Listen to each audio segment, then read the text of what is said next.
Masih memelihara kita sampai hari ini. Saya ajak kita semua untuk menyiapkan hati kita untuk beribadah. Saya ajak kita untuk saat teduh sebentar. Kita persiapkan hati kita, roh kita untuk memuji nama Tuhan, menyembah dengan segenap hati kita.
Dalam lagu ini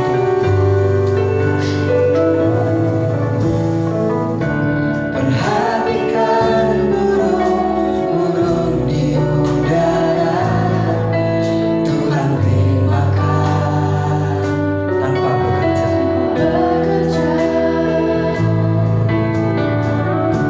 Apalagi kita kesayangannya,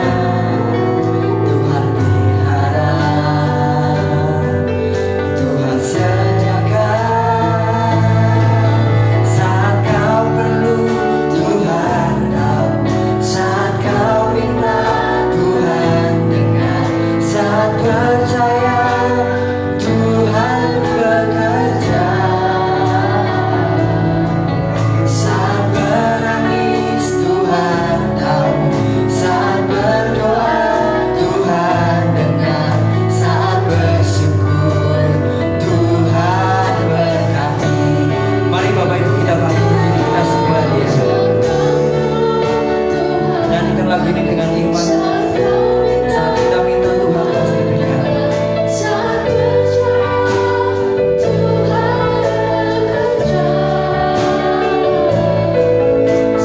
menangis Tuhan tahu, saat berdoa Tuhan dengar, saat bersyukur Tuhan berkati. Sekali lagi, saat kau perlu Tuhan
Kau luar biasa bagi kami semua Tuhan.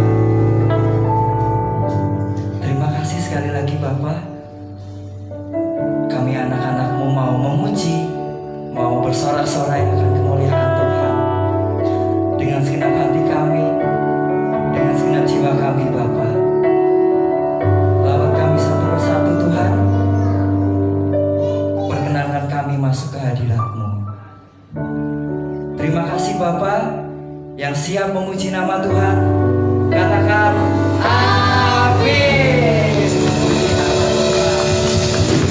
Shalom Bapak Ibu sekali lagi. Shalom. Lambaikan tangan yang diberkati oleh Tuhan. Kita harus selalu bersyukur. Tuhan kita dahsyat, Tuhan kita luar biasa. Amin.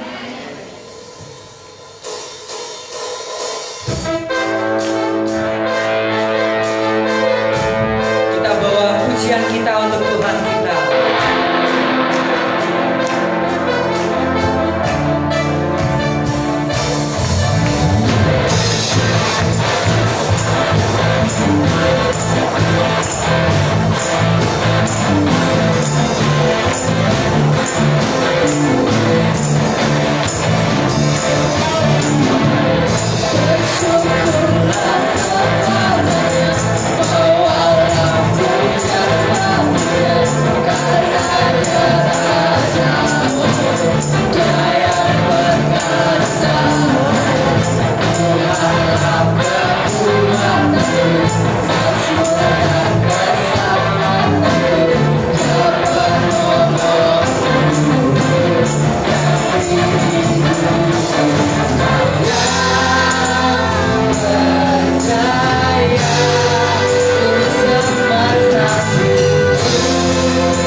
kalau dia lagi galau.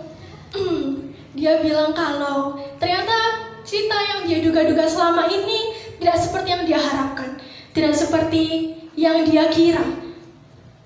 Satu kata yang bisa saya ucapkan ke dia, nggak apa-apa. Rencana manusia sama rencana Tuhan beda. Tapi bagaimanapun itu, Allah mengatur hidup kita akan selalu percaya bahwa Dia tetap Allah.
Shalom. Shalom. Selamat pagi. Bapak Ibu yang dikasih Tuhan, minggu terakhir di bulan yang ke-10, saudaraku, tak terasa bahwa waktu begitu cepat. Kita semakin lama semakin hari menjadi tua. Istriku mana? Dalam. Oh, di dalam.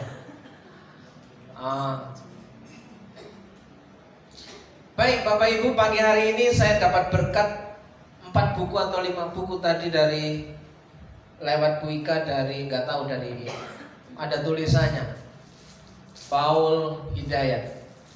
Pendeta Paul Hidayat ini orang hebat Bapak Ibu yang dikasih Tuhan. Dia bagi-bagi berkat tulisan-tulisan beliau ya melalui orang-orang yang dipakai Tuhan di Purwokerto. Terima kasih Bu Ika. Mana orangnya Bu Ika? Oh. Baik Bapak Ibu yang dikasih Tuhan, hari ini saya mengajak saudara ingin memperkatakan, membicarakan sesuatu yang mungkin ada yang terhilang dari kehidupan kita, saudara. Ada banyak hal dalam kehidupan kita itu bisa jadi ya, ada yang terhilang atau ada yang terlupakan, atau mungkin bahkan bisa ada sesuatu yang tidak terlihat dalam kehidupan kita, yang tadinya walaupun pada waktu-waktu awal itu begitu dekat, begitu lengket ya, seperti cinta mula-mula, saudaraku yang lihat. Ketika kita kenal dengan seseorang dan itu cocok dan satu chemistry ya, dikit-dikit kontak, dikit-dikit komunikasi, ya kan? Kamu ada di mana? Dikit-dikit kirim foto, dikit-dikit kirim gambar. Itu kenapa? Karena cocok dan satu chemistry, saudaraku yang dikasih Tuhan. Tapi begitu berjalannya waktu, ya, mulai ada sesuatu pergeseran dalam benak pikiran dan hati, ya. Kenapa? Banyak orang berkata bahwa yang lama akan digantikan dengan yang baru. Ya, seperti halnya jadi siapa yang ada di dalam Kristus, ia adalah ciptaan baru. Yang lama sudah berlalu, sesungguhnya yang baru sudah datang. Hizkia katakan haleluya. Ya, yang lama sudah berlalu, yang baru sudah datang. Jadi Bapak Ibu yang dikasih Tuhan, coba periksa secara mendalam hati kita ya. Sesungguhnya kita menjadi orang percaya, menjadi orang Kristen, menjadi pengikut Yesus, menjadi murid Yesus. Inti daripada yang terlihat dalam kehidupan kita itu apa? Ya, sudah bertahun-tahun menjadi orang yang mengaku percaya kepada Tuhan, ya, tapi hidupnya tidak pernah berubah, menandingi Tuhan Yesus. Ya, Tuhan Yesus tak berubah. Dahulu, hari ini, sampai masa yang akan datang, ya kan? Dahulu, hari ini, sampai yang akan datang, Tuhan Yesus tidak akan pernah berubah. Ya. Nah, itu diduplikat sama orang yang mengaku percaya kepada Tuhan yang disebut dengan Kristen. Itu, aku dari dahulu ya ajem. Ajem. Tahu ajem? Ajem itu tak pernah berubah, tak pernah beranjak. Pokoknya ya nggak mau ada perubahan. Apakah benar bahwa orang Kristen itu menolak perubahan? Ya. Orang Kristen harusnya semakin hari hidupnya progresif. Bukan Kristen progresif yang kemarin-kemarin, tapi hidupnya progresif menuju ke arah kesempurnaan. Ingat Bapak Ibu, Roma pasal 8 bahwa orang-orang yang dipilihnya akan menjadi serupa dengan gambaran anaknya. akan mendekati menjadi serupa, mendekati Sang Pencipta, segambar dan serupa dengan Sang Khalik, segambar dan serupa dengan Kristus. Nah, kalau hidup kita yang dikatakan katanya orang yang jadi Kristen itu bertobat, bukan karena Kristen KTP, bukan karena Kristen anak, bukan karena Kristen warisan itu, bukan karena Kristen terpaksa karena menikah, ya, bukan karena Kristen karena jabatan, bukan karena Kristen karena berkat, karena dikasih-kasih jadi Kristen, bukan karena Kristen, apalagi banyak saudaraku, ya, bajunya Kristen tapi isinya bukan Kristen, saudaraku yang dikasih Tuhan. Di desa saya, namanya Desa Peniwen, itu tadinya mayoritas 99,9 itu Kristen.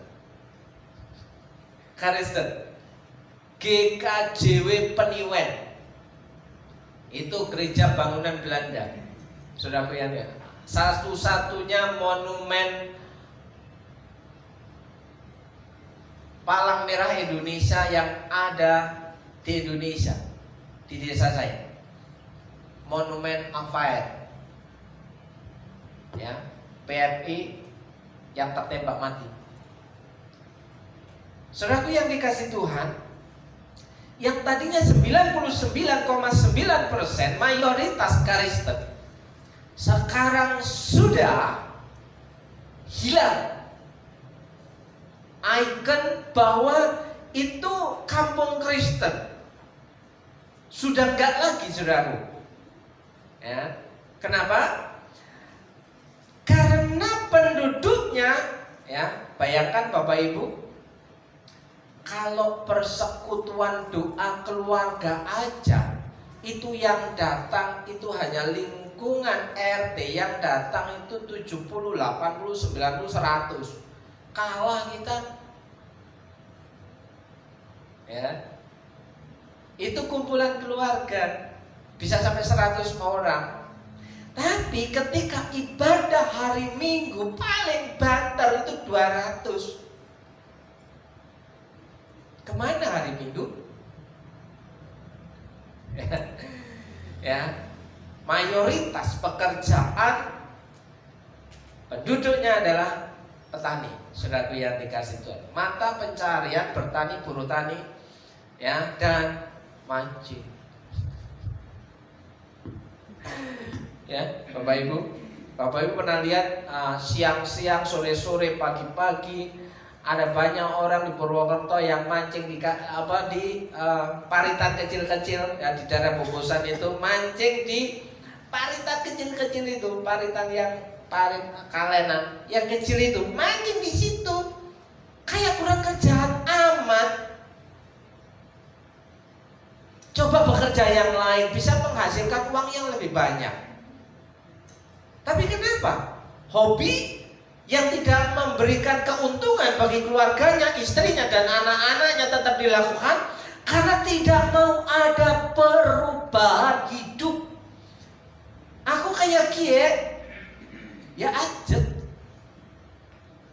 Ya, hobiku mancing, ya tetap mancing. Saudaraku yang dikasih Tuhan, saya sudah per 2 bulan memelihara rambut, kumis, jenggot per 2 bulan. Ya, bagaimana rasanya memiliki wajah ke leher ke atas yang tidak terawat? Ternyata tidak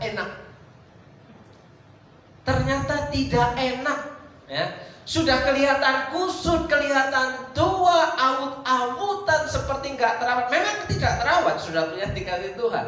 Ya, ya, bulu-bulu sudah mulai naik ke atas, ke kanan ke kiri, sudah tidak bisa diatur. Kalau makan repot, harus pegang tisu, saudaraku. Setiap kali makan harus begini. Ya. Kenapa? Saya membuktikan bahwa sesuatu yang tidak terawat, yang tidak mau dirawat, tidak mau berubah, ya, nilainya merosot. Ya kan? Isi saya bolak-balik bilang, cukup lah mas, Enggak. Sebelum saya tahu persis artinya, ya, bahwa yang tidak terawat itu jelek. Ya, saya pol-polin saudara yang dikasih Tuhan. Enggak berubah per 2 bulan dan ini minggu terakhir, ya, sudah tak kurangi yang bagian sini. Ya kan? Supaya makannya lebih enak saudaraku, tidak derabut-derabut. Apalagi kalau makan roti coklatnya. Makanan yang berkuah bisa netes-netes saudaraku. Kok ya betah yang punya kumis panjang-panjang. Pak kok ya?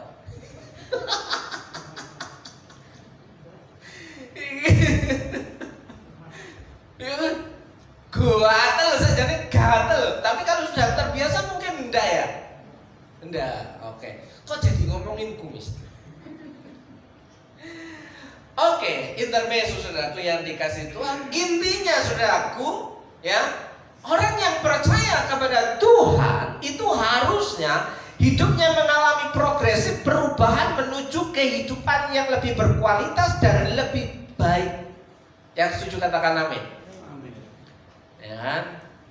Ini anak-anak remaja yang sudah mulai bisa merubah penampilan, ya.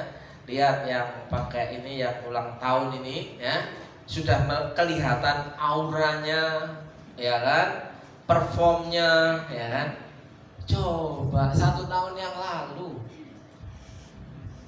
nggak ada merah-merahnya, nggak ada putih-putihnya, ya, nggak ada, ya pokoknya begitulah, ya kan. Saudara perhatikan yang sebelah sini, wah, lama sekali nunggunya kalau manggil dia. Itu namanya ada perubahan. Nanti akan disesuaikan ketika pada waktu kerja, apakah bisa mengatur waktunya, ya, supaya jam kerja itu tidak dikorupsi, ya, supaya jam kerja itu tidak dikorupsi. Hati-hati Bapak Ibu, kalau jam kerja dikorupsi, lama-lama penilaian juragan, penilaian bos akan memberikan nilai poin minus, lama-lama di PHK. Jadi generasi sekarang itu adalah generasi yang dikatakan sulit untuk diberitahu rapuh, diberitahu patah, apalagi diberitahunya agak keras dikit. Kasus per hari ini di daerah Sulawesi Bapak Ibu, seorang guru yang dikandangkan gara-gara mendidik anaknya, guru honorer, gajinya berapa? Anak seorang aparat, gara-gara muridnya dididik,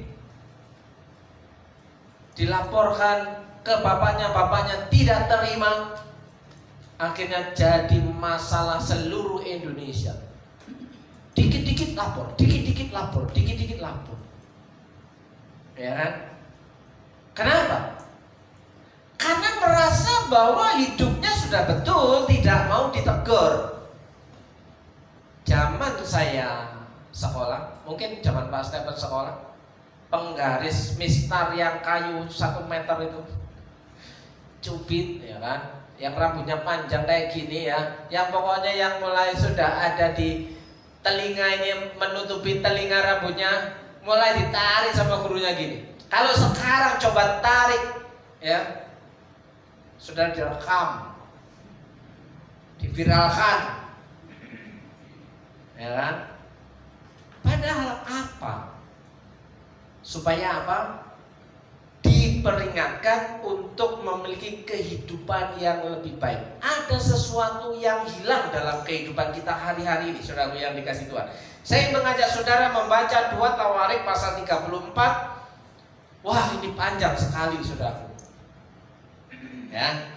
2 Tawarik pasal 34, saya akan membaca cuplik-cuplik saudaraku, ya. Saya akan membaca ayat 1 dan 2. 2 Tawarik pasal 34. Yosia berumur 8 tahun pada waktu ia menjadi raja. Bayangkan saudaraku, 8 tahun menjadi raja. Ya maklumlah, anak raja. Nah kita anak siapa? Ya maklum kan, karena dia anak raja. Umur 8 tahun menjadi raja. Dan 31 tahun lamanya ia memerintah di Yerusalem. Memerintah selama 31 tahun. Hawar-hawar saudaraku, bau kosong.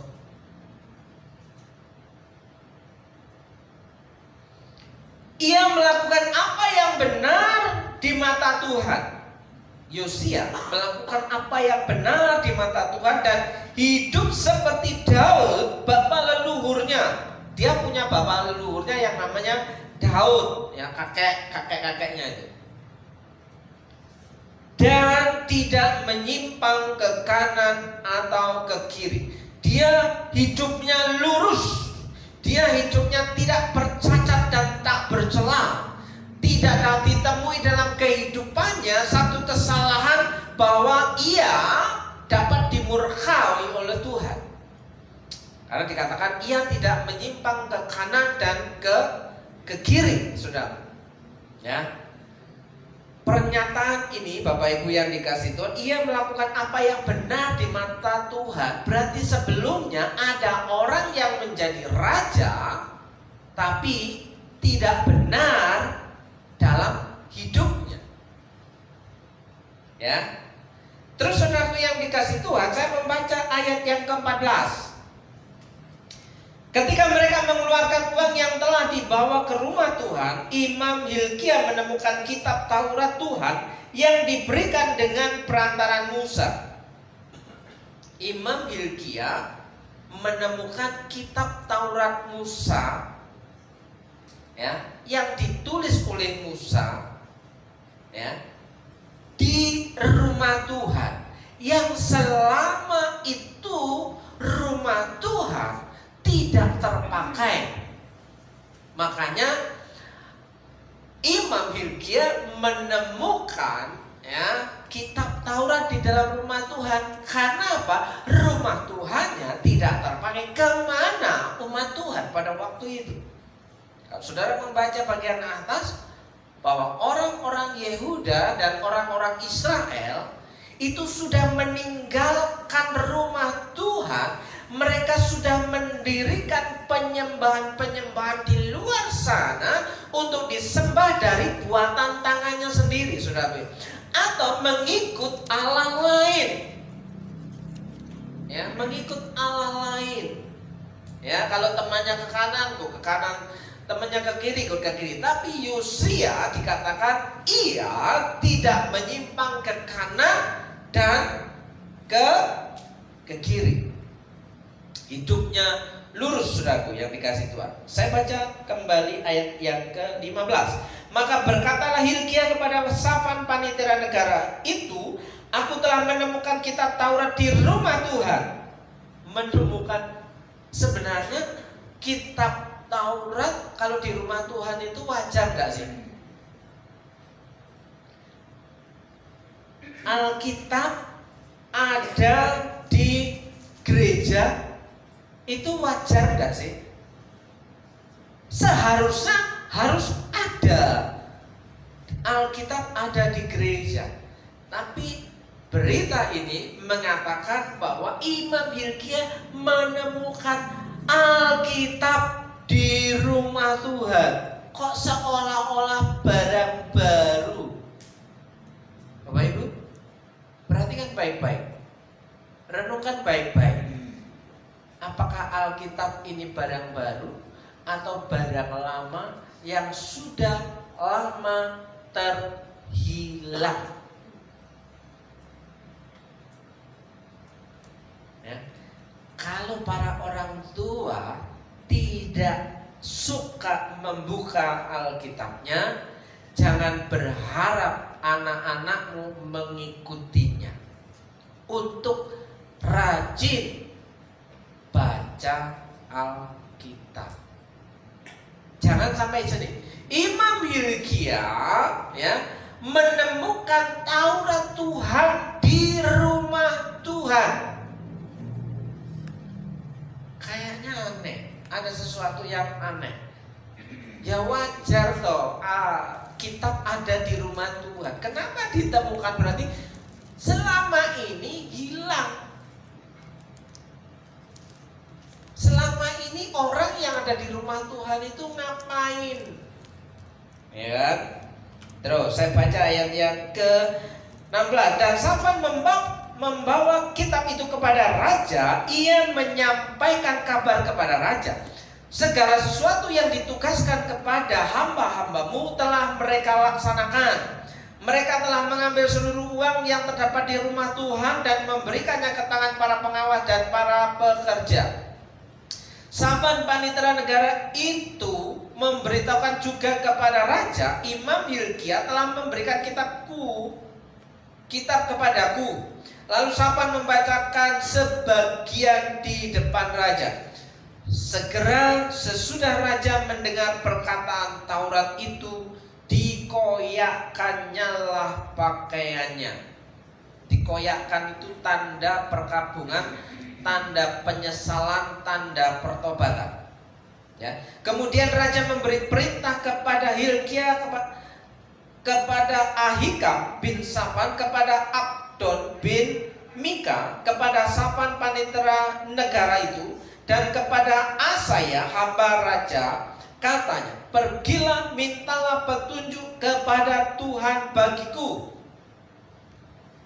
Seorang raja, seorang pemimpin, ya, memberikan perintah kepada imam untuk apa? Minta petunjuk kepada Tuhan bagi yang masih tinggal di Israel dan di Yehuda tentang perkataan kitab yang ditemukan ini, sebab hebat keangkatan murka Tuhan yang dicurahkan kepada kita oleh karena nenek moyang kita tidak memelihara firman Tuhan dengan berbuat tepat seperti yang tertulis dalam kitab ini. Bapak Ibu, ketika dibacakan firman Tuhan, Raja Yosia mengoyakkan pakaiannya. Artinya apa?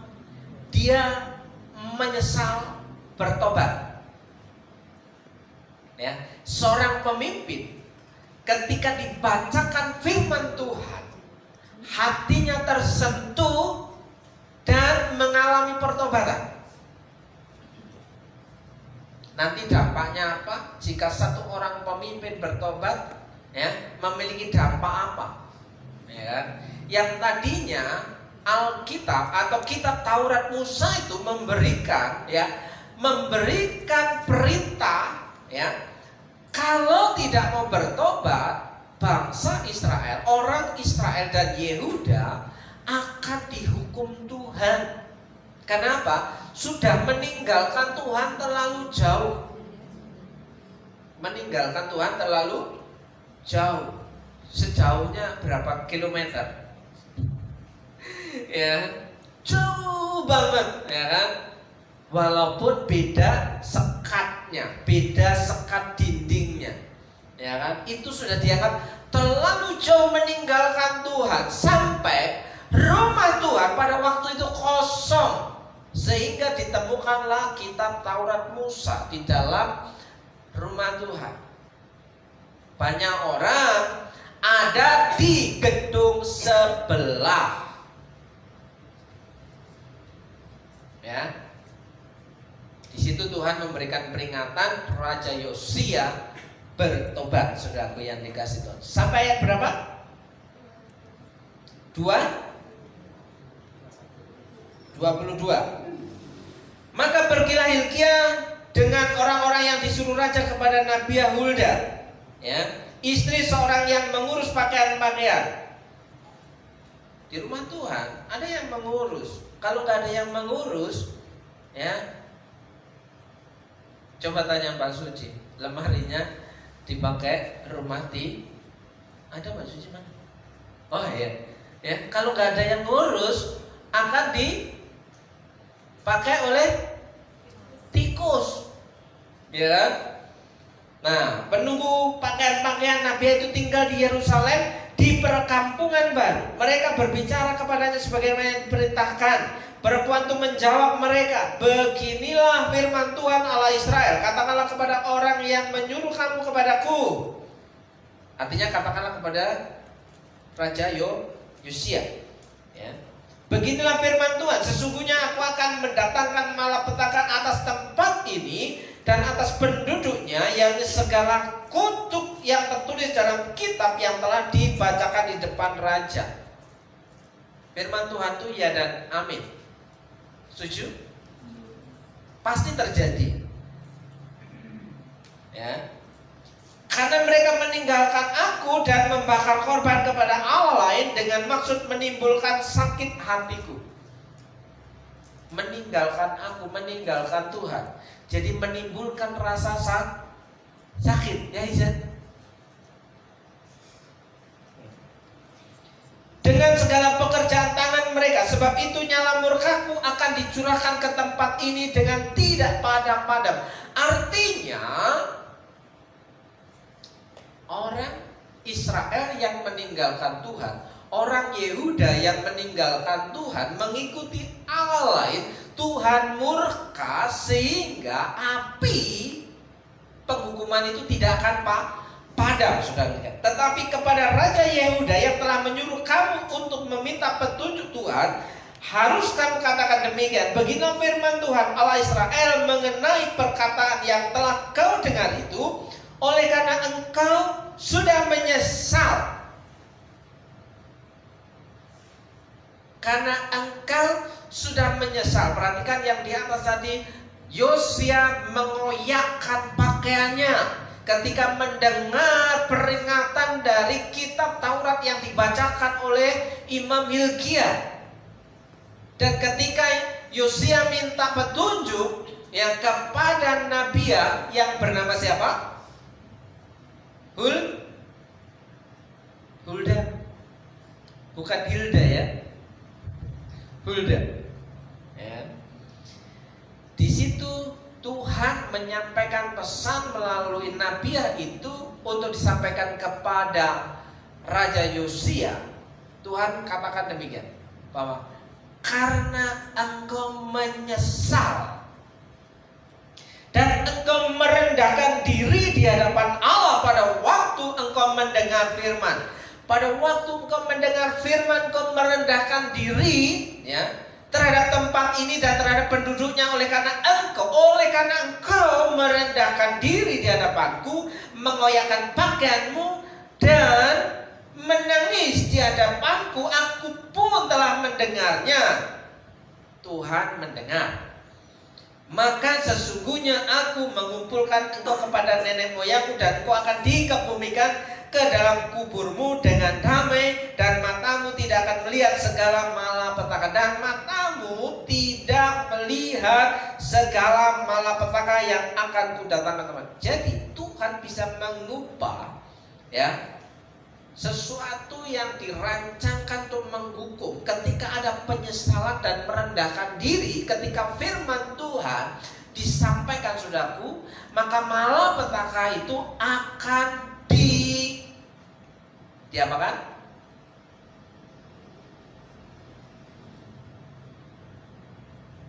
Malapetaka itu akan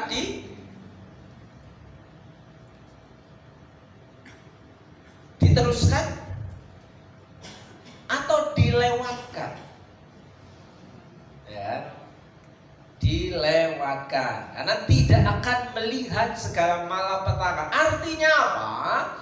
Bahwa orang yang menyesal dan merendahkan diri di hadapan Tuhan, hidupnya dilindungi oleh Tuhan, walaupun ada banyak malapetaka, ya.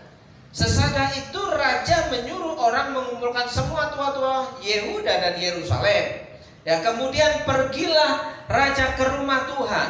Pergilah raja ke rumah Tuhan, bukan pergilah raja bikin pesta. Enggak. Ya.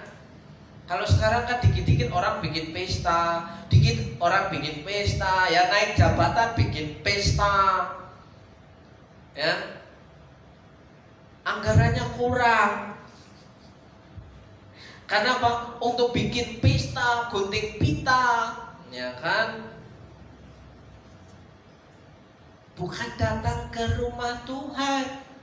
Ya, tapi di sini kemudian pergilah raja ke rumah Tuhan bersama-sama semua orang Yehuda. Bersama-sama semua orang Yehuda mengikuti rajanya yang sudah menyesal bahwa mewakili seluruh bangsanya. Seluruh loh. Bersama-sama semua orang Yehuda dan penduduk Yerusalem. Kira-kira pada waktu itu ada yang ngeyel enggak? Enggak aku males, lagi mager. Udah kamu aja yang ke rumah Tuhan, aku di rumah aja. Ada enggak yang kayak gitu?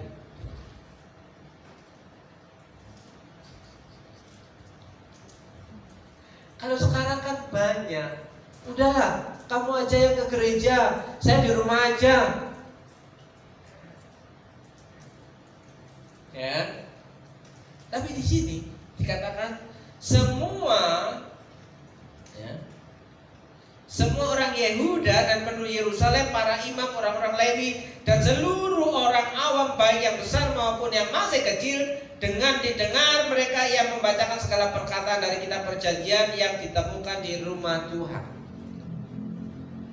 Gara-gara menemukan kitab, ya, semuanya bertobat, mengikuti rajanya yang benar, pergi ke rumah Tuhan untuk mendengarkan firman Tuhan, untuk dilakukan dalam kehidupan mereka. Nah, hari ini orang yang mengaku Kristen, sudah puluhan tahun jadi orang Kristen, puluhan tahun jadi majelis, puluhan tahun jadi penatua, puluhan tahun menjadi diaken, puluhan tahun menjadi apa lagi? Pendeta. Ya, ketika sudah gak menjabat kok ya males ke gereja ibadah. Aku ngomongin bapakku loh. Aku ngomong bapakku jadi majelis berpuluh-puluh tahun. Ya. Rajin ke gereja. Terus ketika pensiun pulang kampung jadi majelis lagi. Rajin ke gereja. Ketika jadi majelis ya sering khotbah.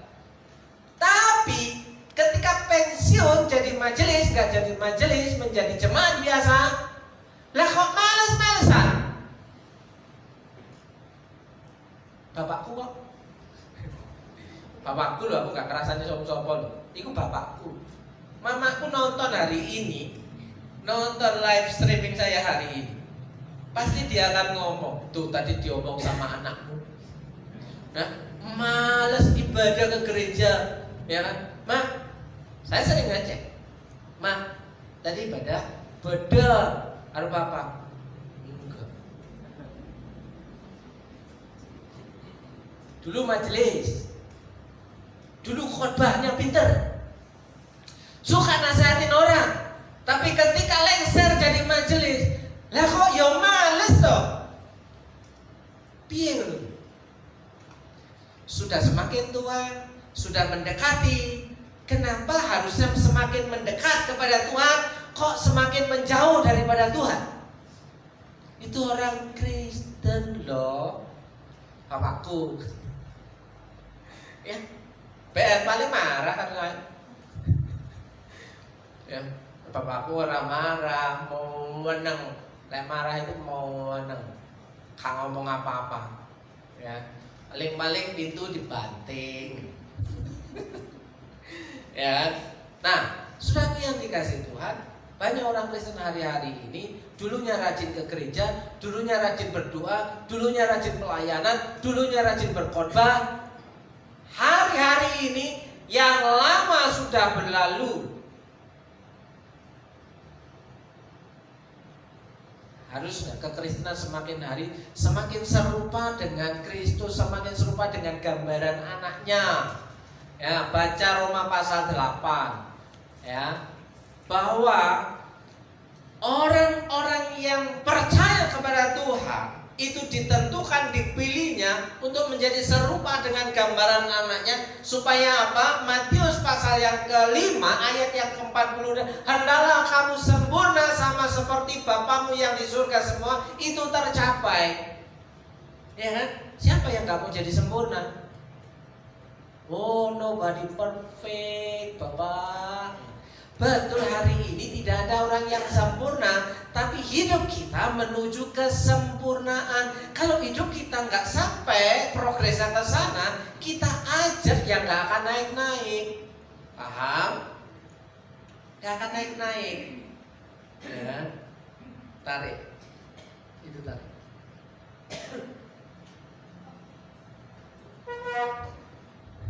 Hah? Bapak Ibu yang dikasih Tuhan, sampai di mana tadi? Sampai bapakku ya? Ya Mak. Halo Mak, kan? Mamaku nonton. Sampaikan salam untuk bapakmu. Ya, Bapak Ibu yang dikasih Tuhan, sebagai seorang anak punya harapan. Orang tua saya semakin hari semakin tua, mendekati kepada panggilan Tuhan, semakin hari semakin dekat dengan Tuhan, bukan semakin hari jauh dari Tuhan. Jangan sampai terlambat waktunya, menyesal sudah detik-detik terakhir megang. Bisikin, istighfar, istighfar, istighfar. Baru kamu mau istighfar, gimana bisa?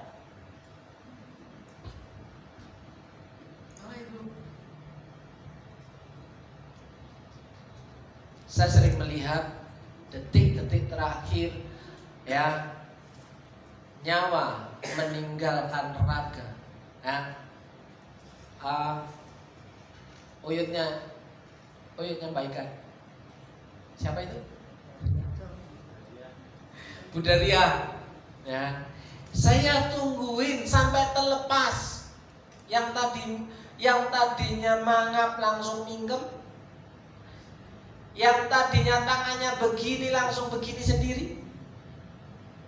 Ya, yang tadinya matanya merem jadi terbuka. Detik-detik situ saya duduk di sampingnya. Tapi saya tahu persis ibu ini sudah minta pulang. Begitu lama, 2013, 2014, ibu ini sudah ingin pulang. Saya bilang, tunggu dulu. Saya tahan. Nanti gak ada yang doain saya. Gak ada yang doain sekian. Udah gak ada. Semua didoakan. Nah, saudaraku yang dikasih Tuhan, semakin hari, kata orang, itu kayaknya belum terlepas. Iya, apanya yang belum terlepas? Wong nyanyinya, Roh Kudus, Kau hadir di sini. Lagunya itu Bapak Ibu, betul baik ya? Roh Kudus Kau ada di sini, masa nggak terlepas? Ya kan? Bayangkan Bapak Ibu. Nah, semakin tua harusnya semakin mendekat kepada Tuhan. Tidak ada jaminan yang pasti bahwa kita selamat sampai umur 70 tahun. Tidak ada yang pasti kita selamat umur sampai 80 tahun. Ya. Orang tua kami meninggal umur 60 berapa Mi? Papa? 60? 62.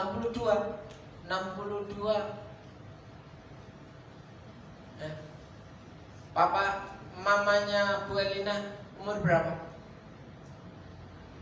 Sama? 68. Gak nyampe 70 tahun. Ya. Gak ada jaminan. Ada yang cepat, ada yang lambat, dan ada yang sedang-sedang saja. Ya kan? Nah, saudara yang dikasih Tuhan, hari ini warisan apa yang hendak mau kita berikan kepada anak cucu kita? Hari ini saya mau katakan, warisan apa yang hendak kita berikan kepada anak cucu kita? Nyatanya dunya ora sableng. Iya kan? Harta tidak punya, ya kan? Kita orang biasa-biasa, jangan berharap memberikan warisan harta benda. Karena apa? Harta tidak punya. Wong orang duwe. Lah, apa yang mau kita berikan kepada generasi berikutnya, anak cucu kita? Ya, warisan apa untuk anakmu? Pikirkan. Warisan rumah kah? Warisan mobil kah? Warisan apartemen kah? Mau warisan ladang kah? Ya kalau punya, kalau enggak lah melongo. Kemarin saya tanya kepada seorang anak pendeta yang rumahnya di Sidareja, ya, yang bapaknya terpaksa jadi pendeta karena nggak ada yang mau jadi pendeta, menggembalakan sekitar 80-an orang di sebuah desa yang pekerjaannya sebagai seorang petani, menanam padi, 6 bulan sekali baru panen, baru ada persembahan besar. Saya tanya begini, kamu jadi pendeta? Enggak. Kenapa? Ya Kak, jelas. Terus kalau seandainya harta bapakmu dihibahkan, kamu rela enggak? Enggak. Rumah satu-satunya dihibahkan ke gereja, ya enggak rela toh. Kenapa enggak rela? Itu kan punya bapakmu. Ada temannya Isya, yang saksinya kemarin Isya kan? Ya. Sudah nggak punya harta benda, ya, sudah nggak punya akhlak, nggak punya akhlak, miris. Sudah nggak punya etika, nggak punya sopan santun, nggak punya sesuatu yang bisa dibanggakan untuk dapat diwariskan. Kita mau mewariskan apa?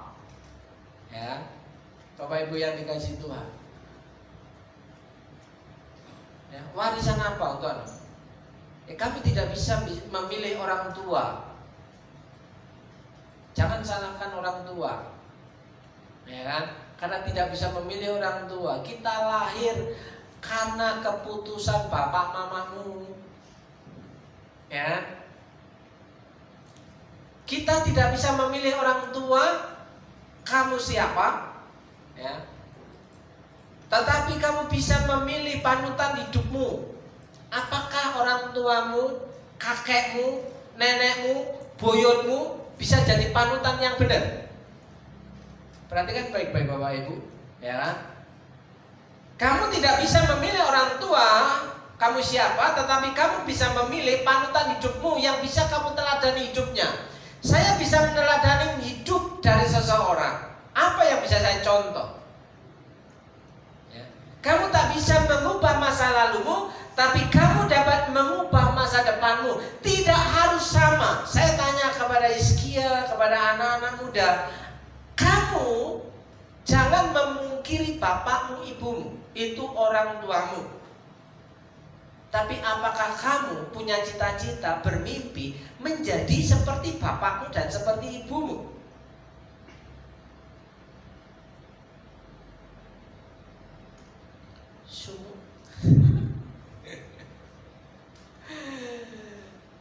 Ya kan?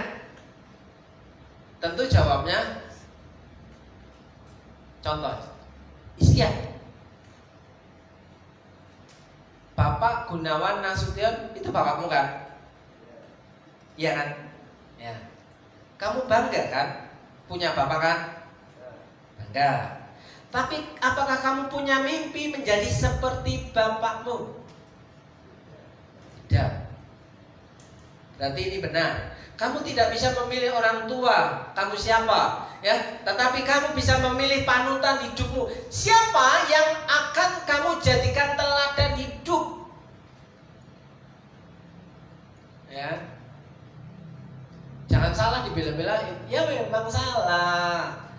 Tapi bisakah kita memilih mana yang jadi panutan hidup kita? Ya. Bapak saya seperti itu. Kalau saya ngikutin arah hidup bapak saya, yo saya nggak pelayanan hari ini, saya nyuruh istriku loh, aku tak pergi. Maaf ya, saya ada undangan jadi pembicara di gereja sebelah. Kalau saya ngikutin arah kehidupan yang tidak punya integritas, saya akan lakukan hal itu. Kenapa? Ya lumayan toh, cuan toh. Ya. Kalau di sini saya khotbah 1 jam, di tempat lain saya khotbah setengah jam, ya cepet. Loh, yang penting kan ininya toh, ya kan? Nah, Bapak Ibu harusnya bersyukur makan kenyang. Jangan lama-lama Pak BG, oke beres. Saya tanya Pak Suso, so hari ini ada khotbah atau enggak? Dia yang menentukan ibadah hari ini ada khotbah atau tidak. Ya ada teman. Oh ya wes, ada khotbah. Kalau dia bilang enggak, saya enggak khotbah. Puji Tuhan masih khotbah, saudaraku. Oke, Bapak Ibu yang dikasih Tuhan, kamu tak bisa mengubah masa lalumu, tapi kamu tak dapat mengubah tapi kamu dapat mengubah masa depanmu. Ya, kita tidak bisa menolak dari mana kita dari keluarga mana. Tapi kita bisa menentukan keluarga masa depan kita pastikan berbeda dengan keluarga kita berasal. Ya kan? Dan harusnya mimpi orang tua itu seperti itu. Jangan kayak bapak le, jangan kayak ibu ndo. Ibu orang duwe, orang sekolah, orang sugih, orang pinter. Ya kan? Kowe kudune luwih pinter saka bapak, luwih pinter saka ibu. Kan harapan orang tua seperti itu ya. Nah itu baru betul. Jangan dengerin omongan dia, dengerin omongan bapak walaupun salah. Piye to ki? Piye to ki? Bapak Ibu yang dikasih Tuhan. Slide. Yosia berumur 8 tahun pada waktu ia menjadi raja, dan 31 tahun lamanya ia memerintah di Yerusalem. Ia melakukan apa yang benar di mata Tuhan dan hidup seperti Daud bapa leluhurnya, dan tidak menyimpang ke kanan atau ke kiri. Apakah orang tua kita tidak menyimpang ke kanan atau ke kiri, malah belok-belok? Wah, dari ben gak konangan kan, belok-belok. Kalau ditanya baulet, kemarin kemana? Gak ngaku. Kemarin kemana? Baulet. Artinya apa? Jawaban bulat itu sudah bohong loh.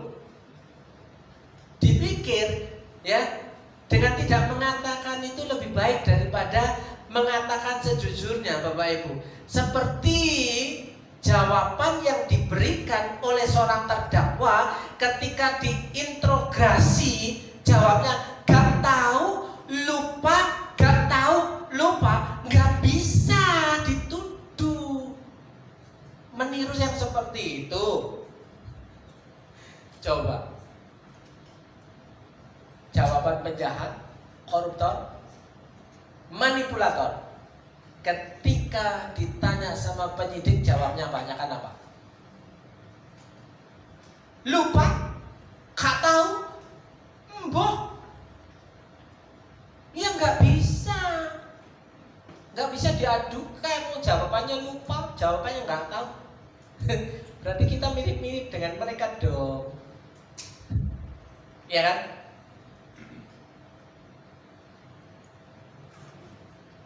Tuhan, ampuni aku. Seperti Yosia ketika mendengar firman Tuhan, Tuhan ampuni aku. Jangan seperti nanti bapaknya Yosia loh. Saya nanti akan ngomongin bapaknya Yosia, bukan bapaknya Hizkia ya. Bapaknya Yosia, kakeknya Hizkia. Bapaknya Yosia, kakeknya Yosia. Ya kan? Siapa mereka? Saudaraku yang dikasih Tuhan. Nah, saudaraku yang dikasih Tuhan,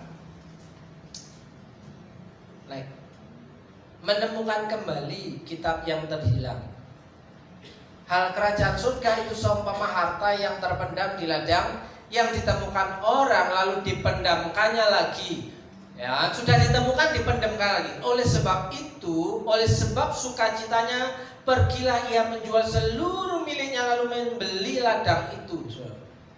Karena apa? Ada harta. Hal kerajaan surga seperti harta yang terpendam, harta yang terhilang. Selama ini hartamu itu yang seperti apa yang ada di rumahmu, yang kamu anggap bahwa itu berharga. Saya tadi bilang, saya tidak punya apa-apa, saya yang sebuah punya buku. Nah, puji Tuhan hari ini dapat berkat buku itu bisa untuk hidup. Apalagi buku yang satu ini, wow, keren gitu kan. Kalau buku yang satu ini lebih daripada buku ini, ya kan? Ini Alkitab dalam hati, saudara. Alkitab dalam hati. Ini Alkitab bentuk buku. Tapi yang di sini Yosia itu Alkitab yang terhilang, yang ditemukan kembali, yang bikin Raja Yosia bertobat. Lah, ketika kita menyimpan Alkitab banyak-banyak, Bapak Ibu, gak pernah disentuh, ya. Gak pernah disentuh. Bapak Ibu, harganya 150.000 Alkitab ini. Tapi gak ada harganya bagi kebanyakan orang. Ya, gak pernah dibuka, gak pernah, tetap baru, mulus. Ya dah ya. Selamat ulang tahun gak? Oke, Bapak Ibu, firman Tuhan, kitab suci itu adalah harta yang paling berharga. Ingat, Alkitab katakan bahwa yang terpenting untuk bisa berhasil adalah hikmat. Yang terpenting untuk bisa berhasil dikatakan oleh orang yang paling hebat pada waktunya, pada waktu itu Raja Salomo, adalah hikmat. Hikmat itu didapat dari mana? Dari firman Tuhan. Tapi kalau firman Tuhannya dibuang, terhilang, tercecer, bagaimana kita bisa memiliki hikmat? Mungkin hikmatnya kayak orang yang sedang ditersangkakan, nggak tahu, lupa. Nggak tahu, lupa. Bolehlah kalau dipaksa. Nggak kayak gitu ya. Oke. Menemukan kembali harta yang terpendam. Aku akan memberikan kepadamu harta benda yang terpendam dan harta kekayaan yang tersembunyi, supaya engkau tahu bahwa akulah Tuhan Allah Israel yang memanggil engkau dengan namamu. Pastikan bahwa nama saudara tercatat dalam kitab kehidupan. Dan saudara membaca kitab Wahyu, saudara, bahwa nanti lembar demi lembar pada akhir waktunya nanti kitab kehidupan itu akan dibuka, ya. Catatan-catatan itu akan dibuka untuk mengadili orang yang hidup, ya. Yang sudah mati dibangkitkan tentunya, nggak mungkin orang yang mati diadili, ya kan? Dibangkitkan baru diadili, saudara. Nah, di situ ketika nama kita ada dalam catatan buku kehidupan, buku kebenaran itu, kita lewat. Dan bagianmu di sini. Ya. Nah, saudaraku yang dikasih Tuhan, kita masuk poin terakhir. Memilih dan memilah mana yang benar, mana yang bukan. Garis keturunan Yosia. Ya. Punya kakek Manase jahat sekali di mata Tuhan. 2 Raja-Raja 21 ayat 16. Kakeknya Raja Yosia yang bertobat umur 8 tahun, ketika mendengar kitab Taurat dibacakan, itu punya kakek yang namanya Manase. Tapi kakeknya jahat sekali di mata Tuhan. gak bisa dijadikan panutan. Ya. Terus Yosia punya ayah, punya bapak. Ya, kebiasaannya menolak Tuhan dan tidak mematuhi perintah Tuhan. Ya, dicatat 2 Raja-Raja 21 ayat 22 bahwa ayahnya Yosia itu kebiasaannya berontak, menolak Tuhan dan tidak mematuhi perintah Tuhan. Lebih enak jalan sendiri. Itu bapaknya Yosia. Tapi herannya, Yosia kok bisa bertobat jadi orang benar? Respon terhadap firman Tuhan menentukan kehidupan kita mau berubah menjadi baik atau menjadi jahat, ya. Punya keputusan yang benar. Yosia bertobat untuk memilih taat perintah Tuhan. Jadi tidak selalu anak orang jahat itu jadi jahat, tidak selalu anak pendeta jadi pendeta. Anak orang baik jadi baik, enggak selalu. Ya, bisa jadi ya anak pendeta jadi penjahat, ya anak penjahat jadi pendeta. Banyak saudaraku yang dikasih Tuhan, karena keputusan yang diambil adalah benar, ya. Memilih taat perintah Tuhan. 2 Tawarik pasal 34, saudaraku. Satu orang pemimpin bertobat dan punya integritas, maka satu generasi menerima kasih karunia. Satu orang bertobat, ya, satu generasi diselamatkan. Kenapa? Satu orang ini pemimpin, tapi kalau pemimpin di rumah kita belenyon, satu generasi ambruk. Katakan ambruk. Ambruk, saudara. Ya. Mau ngomong gini. Sampai hari ini, ya, saya masih memikirkan satu orang, satu nama yang sudah lama sekali tidak ke gereja. Tapi saya tidak menyuruhnya ke gereja. Saya bilang sama dia, ya, gak usah disuruh-suruh ke gereja, biarin aja.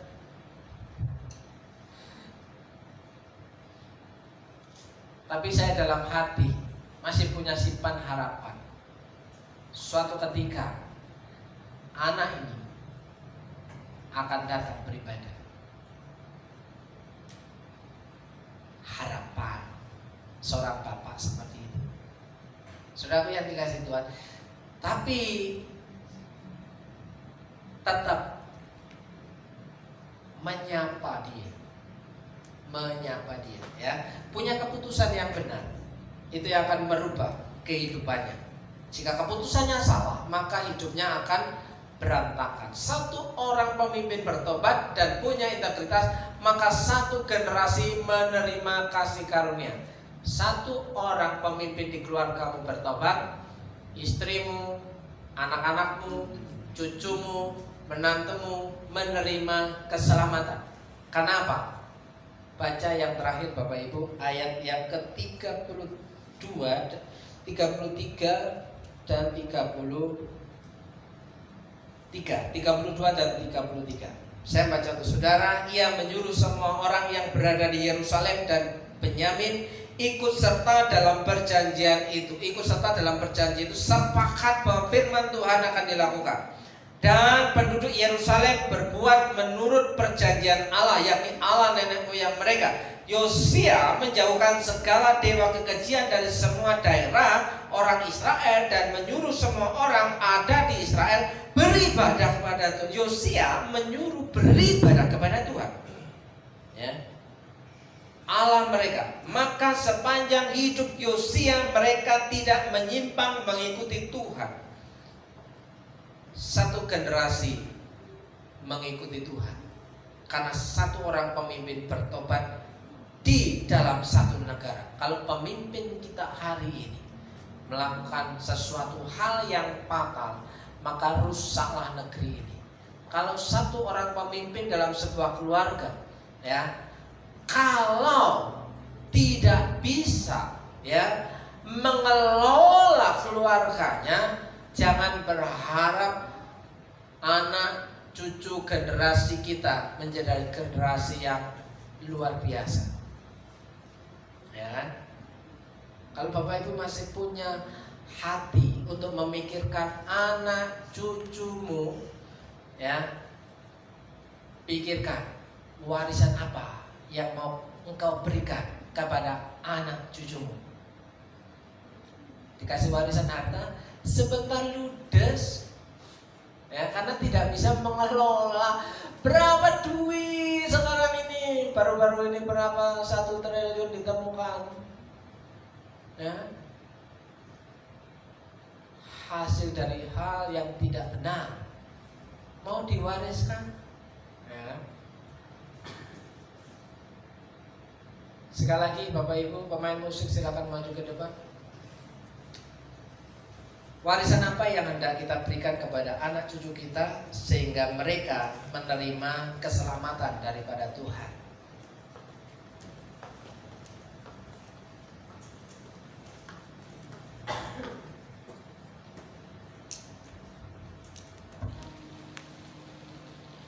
Kalau saya dan istri memang tidak punya anak, tapi saya punya kerinduan memilih anak-anak rohani di setiap kota untuk mengenal Tuhan,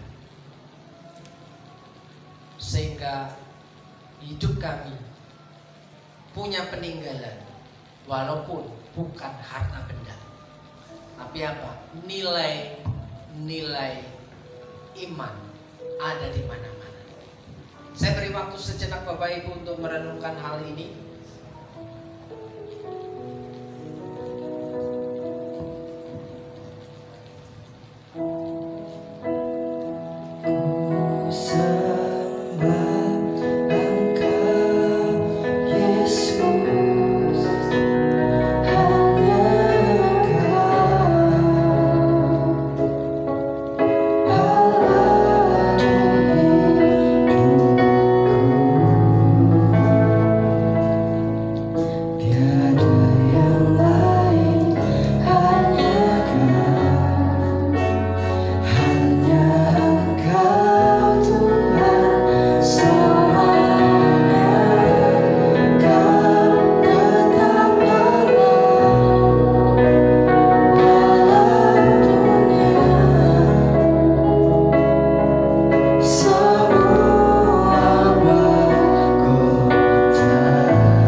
Ajar kami itu dapat mengerti kebenaran hal ini, supaya kami hidup benar di hadapan-Mu, supaya kami dapat menjadi orang-orang yang siap melakukan apa yang menjadi kemauan Tuhan dalam kehidupan kami, mewariskan kebenaran, mewariskan kejujuran, mewariskan kecakapan, mewariskan keahlian untuk dapat dipakai Tuhan dalam hidup kami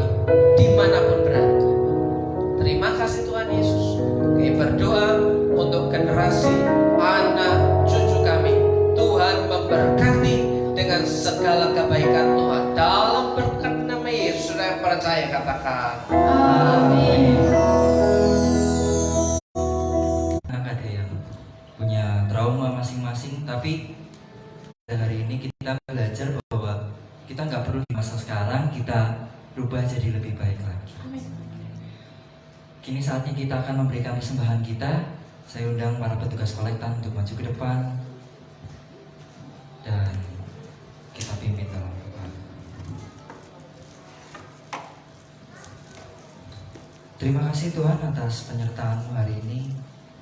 Kami bersyukur atas firman-Mu yang dapat mengubah hati kami Bapa. Kini saatnya kami mau memberikan persembahan kami, kiranya dapat berkenan bagi-Mu Bapa. Terima kasih Tuhan. Di dalam nama Tuhan Yesus kami telah berdoa. Amin.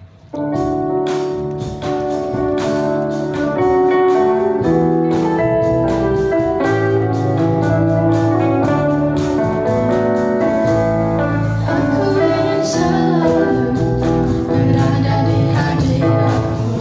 Yes, aku ingin selalu Aku ingin selalu berlindung dalam tangan-Mu.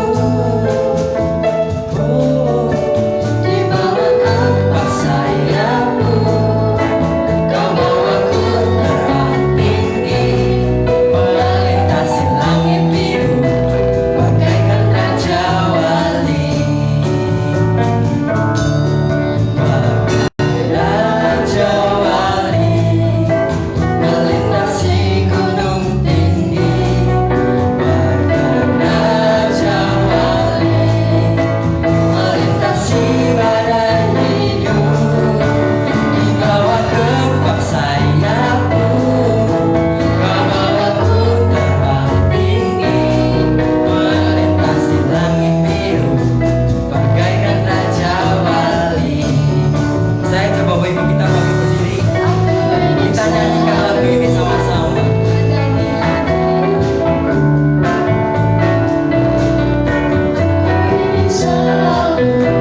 Berlindung dalam tangan-Mu, bawah kepak sayap-Mu,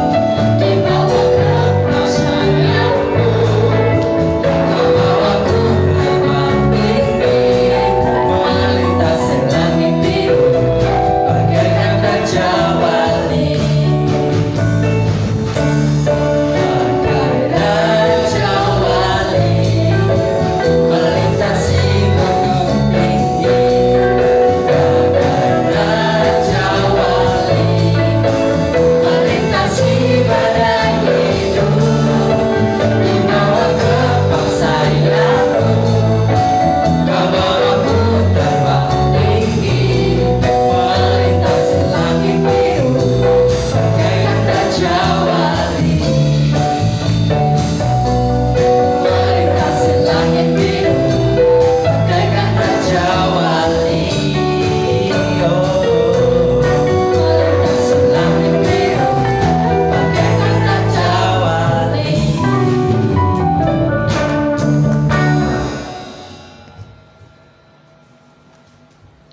Bapak Ibu, saya naruh tanaman ini dari minggu yang lalu. Bapak Ibu, ini tanaman pucuk merah yang dibeli Pak Giarto, ditanam depan rumahnya, depan toko. Di depan, ya. Karena musim kemarau panjang, 2 hari saya tidak siram, akhirnya kering. Ya? Jahat sekali saya. Terus saya taruh di tempat teduh, saya siram pagi dan sore 1 bulan.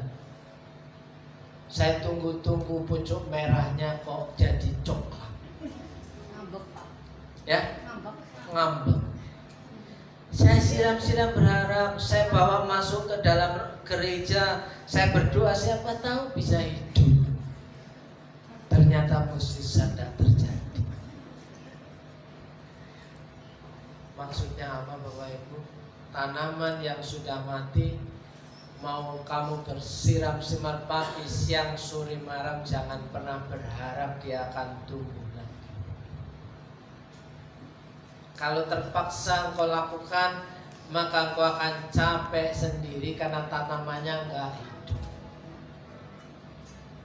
Jadi ganti tanaman yang baru, perubahan.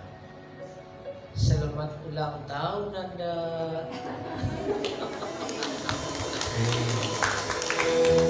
Mau kesaksian Anda? Katanya tadi ada ya? Tadi katanya mau kesaksian. Ayo maju. Maju. Ayo maju. Malu-malu biaya. Oke, saudaraku, kita akan mengakhiri ibadah kita. Kita berdoa untuk Felicia. Mungkin ada yang baru. Saya baru melihat tuh ada di sana orang jauh ya. Iya. Boleh maju? Nah, kalau cewek saya suruh maju, kalau cowok biar bisa tetap. Ini mana? Ya tak kasih mimbar. Maju aja. Terima kasih semuanya. Selamat pagi. Saya Sinta, saya dari Manado. Saya juga gereja di GBIS di Manado. Dengan Gembala Sidang. Mic-nya dong naik. Mas, Dengan Gembala Sidang Papa Dimasi. Nah, tujuan saya berada di Purwokerto ini dalam minggu depan saya akan menjalani ujian kompetensi untuk dokter gigi di Unsud. Jadi selama seminggu saya akan berada di sini. Dan puji Tuhan. di sini. Iya, di Purwokerto. Oh, Nggak di gereja ini. sini. Tapi saya tinggal dekat sini, jadi sekitaran 5 menit dari tempat ini. Minggu besok masih datang. Kebetulan minggu depannya itu ujian, jadi ujiannya di hari Minggu. Hari Minggu. Iya, ujiannya. Sore bisa ketemu dong. Iya, sore bisa. Kalau ada gereja sore, saya masuk sorenya. Oh ya. Iya. Ya. Namanya Sinta Panja. Pajan. Iya. Ya Pajan. Bapak Ibu. Terima kasih. Tuhan berkati. Terima kasih.